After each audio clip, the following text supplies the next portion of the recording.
आज हम अध्ययन करेंगे चरक शारीर स्थान का पंचमो अध्याय, जिसका नेम है पुरुष विचयम शरीरम। ठीक है, यहाँ पे विचय का मतलब होता है निर्माण।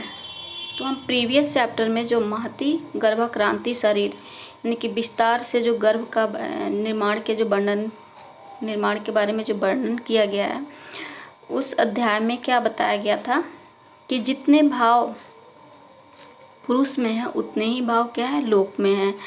ठीक है ना। और इसी को फिर दूसरे फॉर्म में यहाँ पे फिर बोला जा रहा है, इसी श्लोक को यहाँ पे लोक पुरुष साम्य विवेचना में। ठीक है ना।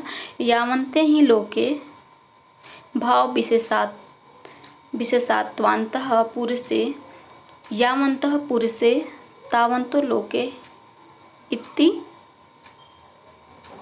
एवं वादिनम। ठीक है ना। तो यहाँ पे ये बताया जा रहा है कि जितने भाव पुरुष में है उतने ही भाव लोक में है, जितने भाव लोक में है उतने ही भाव क्या है पुरुष में है। ये भाव कितने हैं? अपरिसंख्य लोक अवयव विशेषान पुरुष अवयव विशेषा, यानी कि पुरुष के अवयव और लोक के अवयव जो है ये क्या है अपरिसंख्य बताए गए हैं। और वहीं पुरुष के यहाँ से क्वेश्चन अराइज हो सकता है कि पुरुष के अंक कितने हैं, तो 6, और प्रत्यंक कितने हैं 56, और अवयव कितने हैं तो अपरिसंख्य। ठीक है ना। तो हम देखते हैं कि यहाँ पे ये बोला गया है कि जितने भाव पुरुष में है या जितने भाव लोक में है उतने भाव पुरुष में है, या जितने भाव पुरुष में है उतने भाव लोक में है। तो लोक के जो भाव है वो पुरुष के भाव में क्या तत्सम है। ठीक है ना, यानी कि क्या उसमें साम्यता है। तो जो लोक का भाव एक साइड और पुरुष के भाव दूसरे साइड, हम ये देखते हैं कंपैरेटिव। जो पृथ्वी है लोक के भाव, उसके तत्सम पुरुष के भाव क्या है मूर्ति क्या है शरीर रूपवान।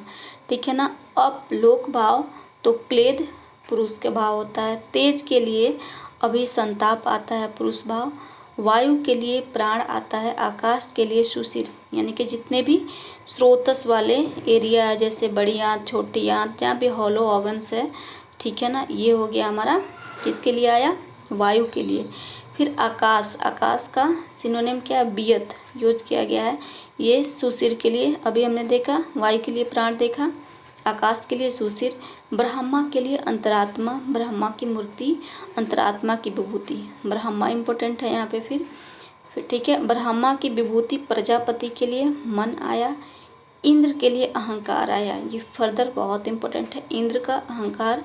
फिर आदित्य किसके लिए होता है सन, सूरज क्या करता है आदान करता है। ठीक है ना, आदान, तो आदित्य के लिए आदान हो गया। रुद्र के लिए रोष किसके लिए होता है क्रोध के लिए। सोम के लिए सोम चंद्रमा है तो क्या होता है प्रसाद यानी कि प्रसन्नता। ठीक है। फिर आता है वसु कौन थे? ऐश्वर्य की देवता को बोलते हैं वसु। ठीक है। तो इसके तत्सम पुरुष के भाव क्या हो जाते हैं सुख, और अश्विनी कुमार के लिए कांति। ये फर्दर दोनों बहुत इंपॉर्टेंट है। अश्विनी कुमार कौन है? ये स्वस्थ देते हैं। ठीक है ना। तो इसके लिए कांति, जब इंसान स्वस्थ होता है तभी तो उसके ऊपर क्या होता है निरोग रहते हैं तो कांति आती है शरीर पे, त्वचा पे। ठीक है ना, कांति आती है। तो अश्विनी कुमार के लिए कांति, मरुत के लिए उत्साह, वायु के लिए वहाँ क्या था प्राण, लेकिन यहाँ मरुत के लिए क्या था उत्साह, क्योंकि मरुत का हम कार्य में भी देखे थे। मरुत का कार्य क्या होता था उत्साह था। ठीक है ना। तो यहाँ मरुत के लिए उत्साह हो गया। विश्वदेव के लिए इंद्रिय और इंद्रियार्थ बहुत इंपॉर्टेंट है। विश्वदेव इंद्रियां और इंद्रियार्थ। तम के लिए मोह, तम अंधकार को बोलते हैं और मोह मूर्खता को बोलते हैं। ठीक है ना। ज्योति प्रकाश और ज्ञान हो गया ज्योति के लिए। सृष्टि, फिर ये फर्दर 6 बहुत इंपॉर्टेंट है। सबसे पहले क्या सृष्टि के लिए गर्भाधान। अब गर्भाधान हो गया, जो गर्भ आया उसका पहला अवस्था क्या आता है सृष्टि बनने के बाद जो पहला युग आता है वो क्या आता है कृत युग। और गर्भ होने के बाद जो पहला बच्चों का अवस्था क्या आता है बाल्यावस्था। तो वही हो गया कृत युग के लिए बाल्यावस्था।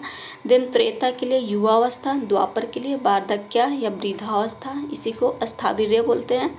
ठीक है। फिर कलयुग के लिए रुग्णता या आतुरावस्था और युगांत के लिए मरण। तो ये बहुत इंपॉर्टेंट है, केडीटी याद रखना है, जो केडीटी।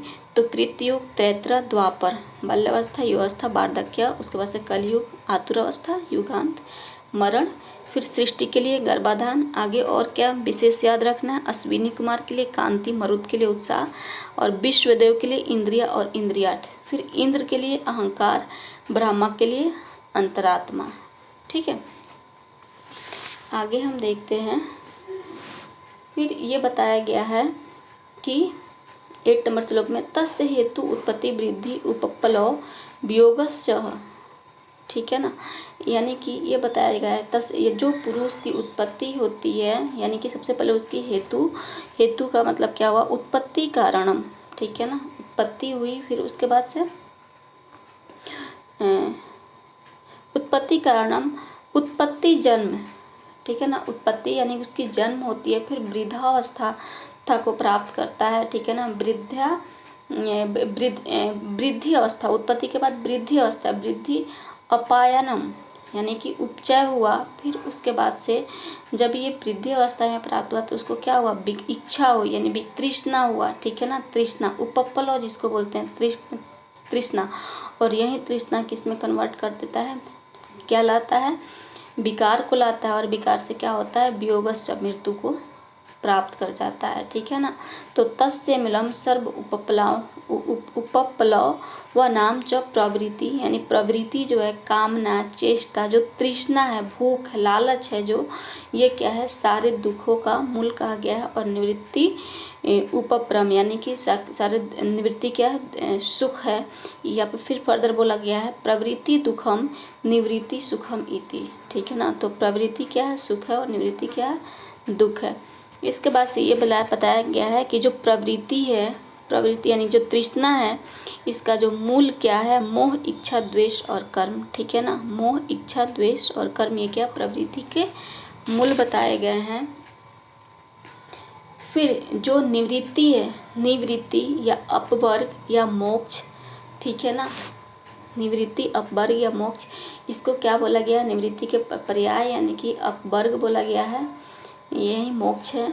ठीक है ना, पर शांत यानी इसके बाद फिर से जन्म नहीं होगा। तत् अक्षर, जो क्षरण नहीं होने वाला, खत्म होने वाला नहीं होता, जो मोक्ष की प्राप्ति हो जाती है, जो ठीक है ना, तो वो कभी नाश नहीं होने वाला होता है, वहीं क्या है, ब्रह्मा है, वहीं मोक्ष है।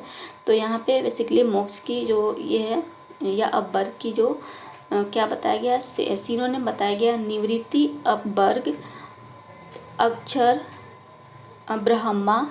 ठीक है ना, और अपवर्ग। इसके अलावा और भी इसके पर्याय बताए गए हैं श्लोक नंबर 23 में। इसमें क्या है, विपापम, बीरज, शांतम, परम अक्षरम, अव्ययम। ठीक है, अमृतम, ब्रह्मा, निर्वाणम। ठीक है ना, ये है क्या, पर्याय मोक्ष के। तो विपाप यानी कि पाप नहीं हो सकता, बीरज, इसमें रज नहीं है। ठीक है ना, यानी रज और तम से क्या हुआ, मुक्त है ये। शांत, शांत है। परम अक्षरम, जिसका क्षरण नहीं होने वाला। अव्ययम, अविनाशी है। अमृत, जिसकी मृत्यु नहीं हो सकती। ठीक है ना, ब्रह्मा, निर्वापणम, निर्वाणम, वाण का मतलब होता है कष्ट, मतलब क्या होता है, कष्ट रहित, निर्वाणम। ये सारे हैं क्या, मोक्ष के पर्याय। ठीक है, फिर एक और श्लोक हम यहाँ देखते हैं। यहाँ पे ये बताया गया है 29 नंबर में, विद्या सिद्धि मति मेधा प्रज्ञा ज्ञानम च समता, यानी कि सिनोनिम ऑफ आप्त उपदेश के लिए भी ये बताया गया है कि शुद्ध सत्वस्य या शुद्ध सत्या बुद्धि प्रवर्तते, जो शुद्ध बुद्धि है, क्या है, जो सत्वयुक्त है, यही क्या है, सत्य बुद्धि के उदय का फल है। ठीक है ना, तो यहाँ पे विद्या सिद्धि मेधा प्रज्ञा ज्ञान, ये सारे क्या आप्त उपदेश के लिए भी कहा गया है। ठीक है ना, तो ये रहा हमारा चरक शरीर की 5th नंबर चैप्टर।